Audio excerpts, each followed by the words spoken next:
Welcome back, Sentinels. Welcome back. Another episode of Black Father Sentinel, where we are changing the narrative of how fathers are depicted as well as discussed in today's society. We are back with another one once again, but we know what we have to do first, right? Let's hit the like button if you haven't done so already. Hit the subscribe button if you haven't done so already. And make sure to leave a comment at the end of the video. Right down there, leave that comment for me, all right? And then last but not least, if we want to continue to push this narrative forward, we have to hit that share button. I appreciate you all in advance. All right. So now, without further ado, let's go ahead and jump into this video. This one, listen, I'm making light of it, fathers, but we have to be more serious about it. All right. This one is called protecting your peace. Fathers, I don't know if you know how to do it. I don't know if you think that's important or not, but for me, this is like of major importance in my life. Okay, we have to learn how to protect our peace, right? So first thing for me, I don't think everyone should have access to you, right? I don't think they should be able to pop up by your house, whether it's male or female, whether it's your mama, your grandma, whatever the case may be. Everyone should not have immediate access to you.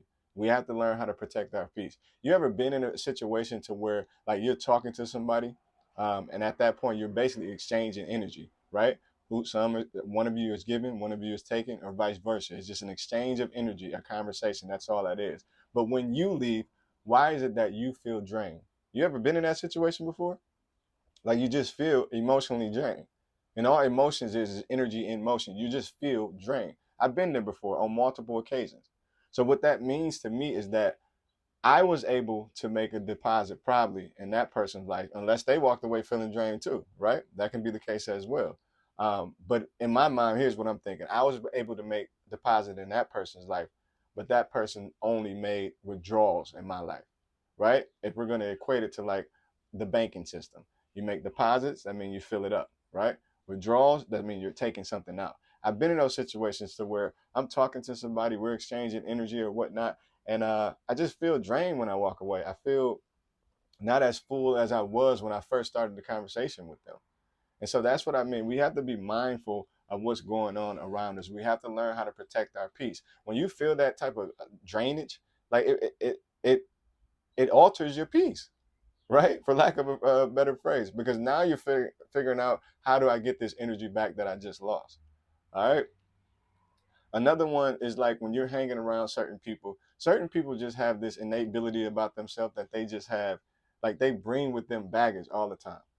Like I have individuals around me, not so much around me, but I know individuals that are like this. The reason that I say not around me because I just completely cut them off. Like I don't even like deal with that. They know to just text me from time to time. We might can catch up, we might can kick it, we might not. That's about it. And I'm talking about male or female. I'm talking about family or friends. You know what I mean? Um, but with this situation or this type of person, they just always come with a lot of baggage and just like a lot of negative energy. Like my mental space is so sacred to me because I'm shifting my paradigm right now in my life. Like I only think about positive things. I know it sounds crazy to you all. I know you think it's easier said than done, and that is absolute truth. Like it's a continuum. Like you have to do this like over and over and over again because I'm telling you, since we were born, all the way up into the day that you choose to make a change, we have been programmed to only think about the things that can possibly go wrong. I tell y'all that all the time. It takes some type of discipline, some type of willpower to start thinking about the things that could possibly go right or all the things that can possibly go right as opposed to immediately thinking about all the things that can go wrong.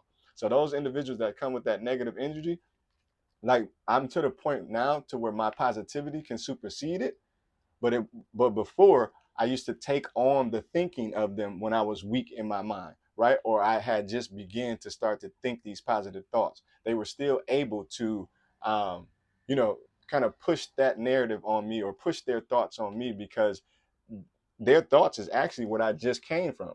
Like I was new to it. I was like a baby. I was immature emotionally and mentally, right? So they were able to push those thoughts on me. But nowadays, I just don't even want those type of people around. Now I get it. Like some of us do have family members that we have to hang around. That's cool. Like that's cool. I ain't gonna treat them like a foe. I ain't gonna treat them like a step cousin or a redhead stepchild, the cliche that we like to use. But I'm gonna limit my amount of time that I spend around them, and I think that's okay. That's fair. This is my life. This is where I'm trying to go to. Okay. So be mindful of those people that drain your energy. Be mindful of the people that bring that baggage, and also uh, those individuals. This is a good one that are not.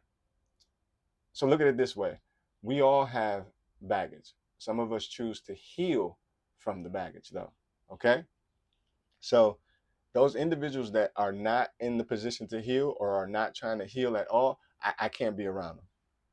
I can't be around them at all. Like it's hard for me to do it because I know where I'm going with it. Listen, we all made mistakes in life. We all did some bad things. We all did some things that we're not proud of. However, like once you become conscientious of it or a self-analyzed person, you begin to make the necessary changes so you can move forward in the right direction, right? And I'm talking about universally right. I'm not talking about just perception right. What I mean by that is that it's only right to you. Like in my mind, I can go around and kick dumpsters because I think that we should be able to put trash on the ground and that's my right. No, that's a perception. That's your perceptive right, right? That's not a universal right. So what I mean by that is those individuals that are trying to make effective change, meaning that they're self-analyzed and are trying to move in the right direction. I'm talking about the universally right direction for you, right? So as long as it doesn't harm anybody, as long as it doesn't hurt anybody, hurt society, move forward in the positive direction that is tailored to you. That's fine. So those individuals that are not about healing, or at least trying to admit that they have made mistakes, they want to go down the same course of action and get the same results, doing the same thing over and over. We all know what that's called. That's called insanity. I can't hang around those type of individuals. Like, yo, you just did that 19 times and it didn't work. Why would you continue to do it? It makes no sense to me, right? And so that's just how I'm looking at it. Like it just becomes like hard for me to deal with those type of individuals. And I'm at the point now that I have this like the spirit of discernment. I'm not saying I'm all that, y'all. By no means necessary. I'm not trying to be a narcissist or anything like that, but I just pay attention to energy. We all know that. You can feel it. We've been places some before, and as soon as we walk in, you be like, oh no, this ain't for me. The energy wasn't right. And that's the same thing when we're dealing with people. Like for me, if the energy is not right, I'm out. I gotta protect my peace. I have to. I have to protect my peace. And then you have the individuals that um, they know your triggers. They know it too. They know your triggers. But here's the crazy thing about it. When they trigger you, I believe it's twofold. They can either be doing it consciously or unconsciously. You got the individual that does it consciously because they're trying to tick you off, right? And they're just waiting for you to have that same old response. Here's how you deal with them. This is how you tell where you're at on your healing journey and how well that you have learned to protect your peace. When they do that, you're gonna feel it, right? Because it's triggering you. You're gonna feel it, right? But immediately just get up out of there. All right, I'll catch y'all later. I'm gone because I already know what's happening here. And then you have the individuals that's doing it unconsciously. Here's how to do with them. When you feel it, because you're gonna feel it again, guess what you do? The same damn thing. All right, I'm out of here. Because this person is not like a person who thinks about the things that they're thinking about. You have some individuals that just talk, and they're not listening at all. They're not listening to you, nor are they listening to themselves when they speak, right? So I like to call that, or I don't like to call that, what it's called is called a megacognitive thinker. That means you're thinking about the things that you're thinking about. That's how I operate. You may think that that's hard work. Who wants to live like that, thinking about the stuff that they're thinking about? You have to be mindful of people's feelings. You have to be mindful that you're not offending an individual. You can't just be walking around here saying whatever the hell you want to say. Like that's not how life works. So you have to be a megacognitive thinker. I'm thinking about the things that I'm thinking about. So before I open my mouth, I've already put it together in my mind and ensured that it won't offend anyone. So then I can go ahead and like relay that message or say what it is that I have to say. But some people and a lot of people, and I would say majority of people, they don't do that. They just spew whatever they want or whatever comes to mind out of their mouth. I can't hang around that type of individual at all. And then lastly is those individuals with that lousy sense of humor. Like they're making these jokes and making funnies that's not funny at all. Like it's not even that it was a bad joke. It just wouldn't be funny to anybody. Like you know what I mean? Like that's not playing. Is that if that's playing in your mind, then I like we're just not on the same page. Like I don't feel that at all. I can't even give you examples of that, but I'm sure you all have went through that before. Fathers as well as females, right? Like that person with just the lousy jokes or just the inappropriate. Like it's just not. It's a time and a place for everything. You think now was the time for you to say that joke? already know that the situation is on a slippery slope or on thin ice, and you choose now to make a joke like that. Like, it makes no sense to me. So, fellas, we have to understand how to protect our peace. There's certain people, certain individuals in our life that should not have direct access to us. There's certain people that know our triggers. There's certain people that just they think they're funny, but they're just not funny at all. Like for me, my peace is everything. I got a cousin. He has a saying that said, "A peace of mind is a MF." You fill in the blank. You know what the MF means, right? But when I think about it, he's absolutely true.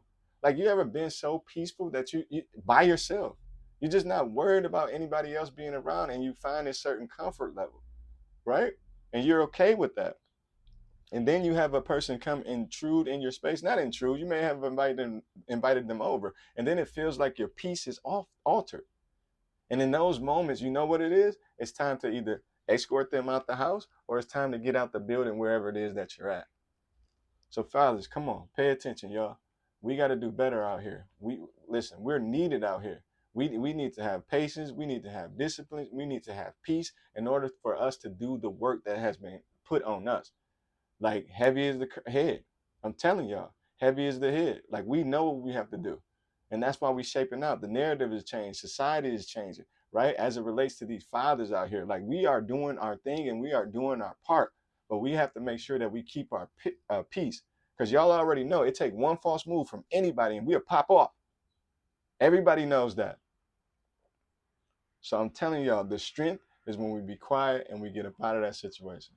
Fathers, protect your peace at all costs and continue to do what you do best, and that is to be a great father. Black Father Syndrome.